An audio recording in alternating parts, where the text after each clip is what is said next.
Salut tout le monde et bienvenue pour une nouvelle vidéo. Aujourd'hui, on va parler ensemble de musculation et de cardio.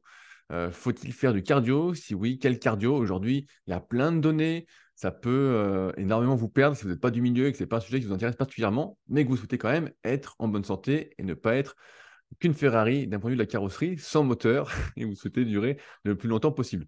Donc, comme d'habitude, c'est une question qui a été posée sur les forums Superphysique par David. David, que je connais bien puisqu'il a été mon élève pendant de nombreuses années. Et aujourd'hui, il se pose des questions sur sa pratique, étant donné qu'il vieillit de jour en jour et que donc on se pose des questions au fur et à mesure qu'on vieillit quand même sur sa longévité, voyant bien que ça marche plus comme à 20 ans.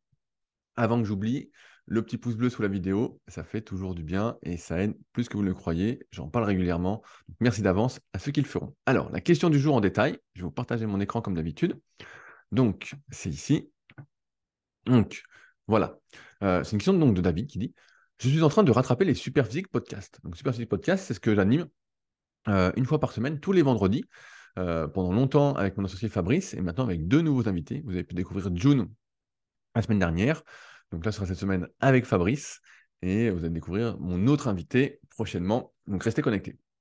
J'en suis à l'été 2019, dans lequel tu as interviewé un préparateur physique nommé Cédric à propos des sports d'endurance. Donc Cédric, c'est un bon copain qui s'entraîne au Super Physique Gym, donc ma salle de musculation à proximité d'Annecy.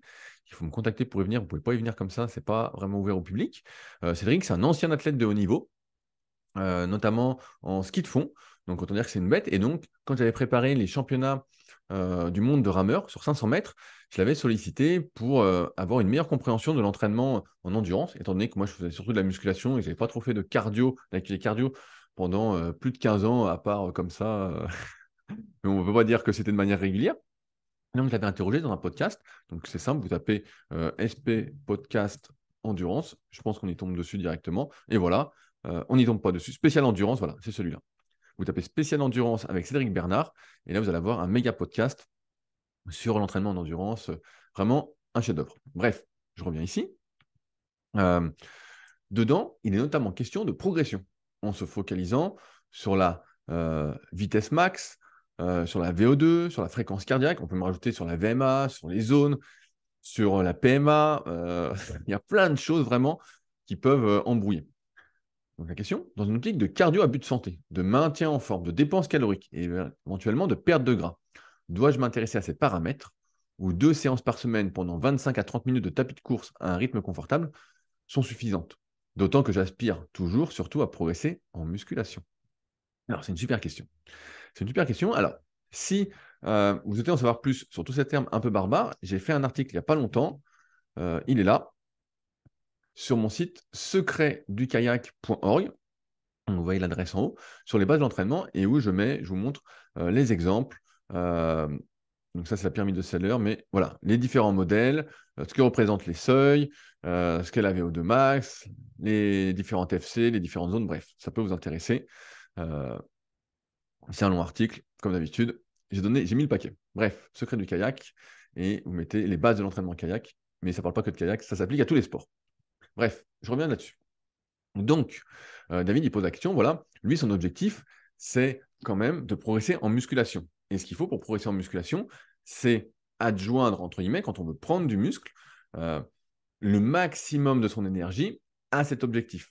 Si je fais, imaginons, de la musculation pour prendre du muscle, et qu'en même temps, je veux préparer un 10 km ou un semi-marathon et je m'entraîne à fond dans les deux disciplines, forcément, quand j'ai une vie à côté, que je ne suis pas sportif de niveau, que je n'ai pas une condition physique exceptionnelle, voilà, que je suis un pratiquant amateur motivé, sans antécédent, bah, ça va être très compliqué. Les deux vont s'impacter, et de mon expérience, l'entraînement en endurance va fortement impacter les performances qu'on va faire sous les barres en musculation. On va être beaucoup moins fort, ça va pas se passer comme prévu, on va arriver, on sera déjà fatigué, parce qu'on a zéro condition physique, et que là où on fait le plus d'efforts de manière continue, donc par exemple si vous courez 1 heure, ce n'est pas équivalent à 1 heure de musculation, sachant qu'il y a des temps de récupération et tout. 1 heure de course à pied non-stop, c'est beaucoup plus de volume qu'une séance de musculation classique, hein. Vous pouvez voir peut-être avec, si vous avez une montre, pour voir le temps actif. Mais bref, on est très très loin de ça. Mais ce que vous faites le plus va impacter négativement ce que vous faites le moins. Ça, c'est le premier point.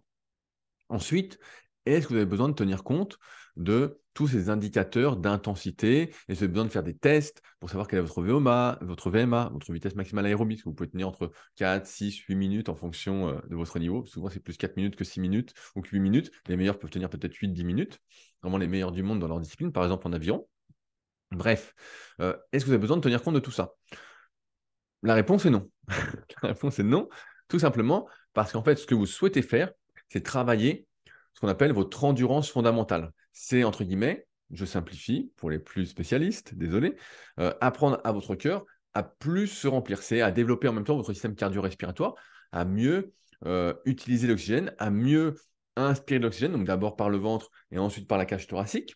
Donc ça commence toujours par le ventre et ensuite la cage. On y reviendra peut-être dans une prochaine vidéo, dans un podcast super physique. Ça, on veut ensuite que le cœur batte, entre guillemets, à 60-70% de sa fréquence cardiaque maximale pendant 25-30 minutes, voilà, de manière continue.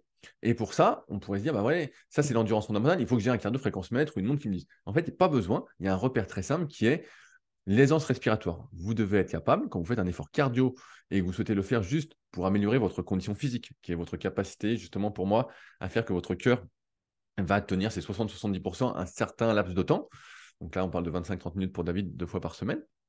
Ben, c'est l'aisance respiratoire. Si vous pouvez parler en même temps, tout va bien. Si vous ne pouvez pas parler de manière continue sans être essoufflé, c'est que vous n'êtes pas en endurance fondamentale. Et dans ce cas-là, c'est que ça ne doit pas. C'est pour ça que, comme on parle justement très récemment, mon pote Sean avec Max Watt, je crois, et leur programme d'entraînement Bloc Zéro, petite pub, c'est cadeau. Et ben en fait, quand on a zéro condition physique, qu'on n'a jamais fait vraiment d'activité d'endurance, courir, c'est trop intense. C'est trop intense parce que tout de suite, on va être essoufflé, on ne va pas pouvoir maintenir une conversation. Et c'est pour ça que des activités comme peut-être la marche, ce sont des bons premiers débuts, ou le vélo sur Ergo, que ce soit sur Bike Air, sur Watt Bike, n'importe, sur un vélo à votre salle, ça peut être bien. Ou rien que de monter des escaliers, ça peut déjà être pas mal aussi. Mais voilà, il faut pouvoir maintenir cette conversation.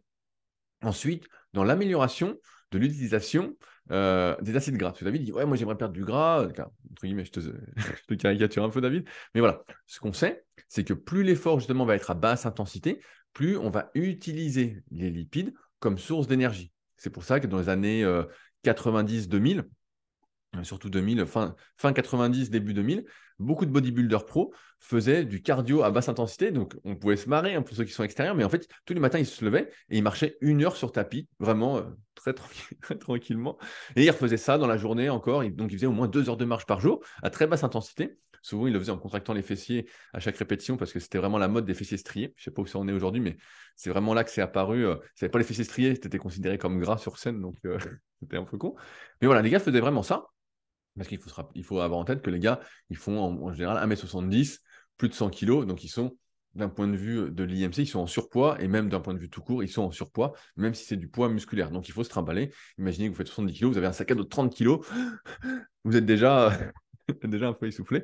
Donc là, il faut de la très basse intensité. Et donc, en étant en très basse intensité, au lieu d'utiliser les glucides, notre glycogène, nos réserves de glucose stockées dans nos muscles, principalement comme source d'énergie, quand on fait un effort classique en muscu, on va, et qui aurait un impact vraiment négatif, peut-être si vous n'avez pas de condition physique et que vous mangez peut-être aléatoirement sur vos entraînements en muscu, on va utiliser nos lipides et donc apprendre les utiliser. Plus je suis à basse intensité, comme là, quand on discute, quand je vous explique des choses, mon cœur est assez bas, il doit être à combien? Il est à 61, donc ça va, c'est assez bas quand je vous parle. Et bien là, j'utilise surtout des lipides comme source d'énergie. Et donc, plus je vais passer de temps dans cette zone à basse intensité, c'est quand on est en endurance fondamentale, qu'on parle en aisance respiratoire, plus je vais apprendre à utiliser des lipides comme source d'énergie. Et on sait, je dérive un peu, que dans les sports d'ultra-endurance, l'utilisation des lipides, il y a un très bon livre de Fabrice Kuhn sur comment améliorer son utilisation des lipides, d'ailleurs, aux éditions Thierry Soucard, la même édition que mon livre, Le guide de la musculation naturelle. Ils font que des bons livres, de toute façon. Donc, vous pouvez y aller. Bref, plus on va être capable d'utiliser ces lipides, plus on va pouvoir tenir un effort longtemps, entre guillemets, et pouvoir accélérer par la suite en utilisant les glucides. Donc, c'est un truc qui est hyper intéressant. Donc, c'est pour ça, David, en fait, c'est une bonne idée. 2 fois 25 à 30 minutes par semaine, à basse intensité, en aisance respiratoire. Ça va améliorer, entre guillemets, ta condition physique, voilà, ta capacité de ton cœur à battre à 60-70% de CFC pendant une durée continue, ce qu'on ne fait jamais en musculation, parce qu'on n'arrête pas de boum, boum, boum, boum, on n'arrête pas. On fait une série de 10 qui dure allez, 30 secondes en étant sympa, et on prend 2-3 minutes de récupération. Donc le cœur, on ne l'habitue pas justement à fonctionner de manière continue, et c'est pour ça que je le dis souvent à mes élèves en BPGEPS, parce que je donne des cours en BPGEPS pour les futurs coachs. Je leur dis, des fois, il y en a, ils se brossent les dents, ils ont l'épaule qui congestionne. Des fois, il y en a, ils montent les escaliers, ils ont les cuisses prêtes à exploser. Ça, c'est un manque clair de conditions physiques, d'un point de vue déjà général, mais également local, avec tout ce qui va être développement des mitochondries hautes. D'ailleurs, si ça vous intéresse, je vous partage mon écran. Je viens de finir un article sur le sujet qui peut vous intéresser. Il est ici. Il s'appelle Endurance de force. Alors, je ne sais pas si on va le trouver direct. Il est là. Putain, on est sauvé. Endurance de force sur mon site du kayak, Secret du kayak, où on parle justement, j'ai fait un petit schéma simplifié, de la cellule musculaire simplifiée avec les différents composants. C'est simplifié pour les plus spécialistes, mais qui permet de voir que si on n'a pas assez de capillaires et de mitochondries, bah, la cellule s'asphyxie et donc on peut avoir les épaules qui brûlent en se lavant les dents, en faisant la vaisselle, les cuisses qui se congestionnent pour rien. Donc c'est hyper important entre guillemets, de développer cette condition physique, vraiment. Et donc, l'utilisation de cardio, là, David parle de course à pied, mais ça pourrait être du vélo, ça peut être du rameur, mais toujours en aisance respiratoire. C'est vraiment ça le repère. Et 2 fois par semaine, ça me semble être, et je vais finir là-dessus, le bon compromis, parce que j'ai remarqué que dès qu'on passait à 3 séances, même si c'est à basse intensité, au début, ça va impacter négativement ce qu'on fait à côté, parce qu'encore une fois, on n'est pas sportif de haut niveau, on n'a pas tout le temps qu'on veut pour s'entraîner, on travaille, il y a des contraintes. David, je le connais bien, donc il y a femme, enfant, il y a son super chien. Donc il y a plein de trucs aussi à gérer à côté. Et donc, il faut pouvoir récupérer de tout ça quand on a une vie déjà bien prise et pas de tout repos. Donc 2 fois par semaine, ça me paraît bien, en aisance respiratoire. Et vous pouvez oublier donc tous ces repères, entre guillemets, du moins pour cet entraînement-là, juste pour améliorer sa santé et sa condition physique de manière générale. Vous pouvez oublier tout ce qui est VMA, VO2 max, les différentes zones. Retenez juste l'aisance respiratoire et l'endurance fondamentale. Voilà, c'est plus ça qu'il faut retenir. Et si jamais ça vous intéresse, donc les 2 articles que j'ai écrits, et sinon il y a des très très bons livres sur le sujet que vous ne manquerez pas de trouver. Je pense notamment, je crois que c'est la Bible du running qui est pas mal du tout, des fois qui est souvent critiquée, mais qui est de bonne base. Et puis le podcast sur l'endurance dont je parlais, qui sera vraiment très très très fourni en informations. Donc voilà, je vous invite à aller plus loin avec ça si ça vous intéresse. Sur ce, si j'ai oublié quelque chose ou vous souhaitez peut-être partager votre expérience ou autre sur le sujet, vous pouvez le faire directement dans la partie commentaires. Et puis, si vous avez des questions qui n'ont rien à voir, ça se passe comme d'habitude sur les forums Superphysique, www.superphysique.org. Sur ce, on se retrouve bientôt pour une nouvelle vidéo. Salut!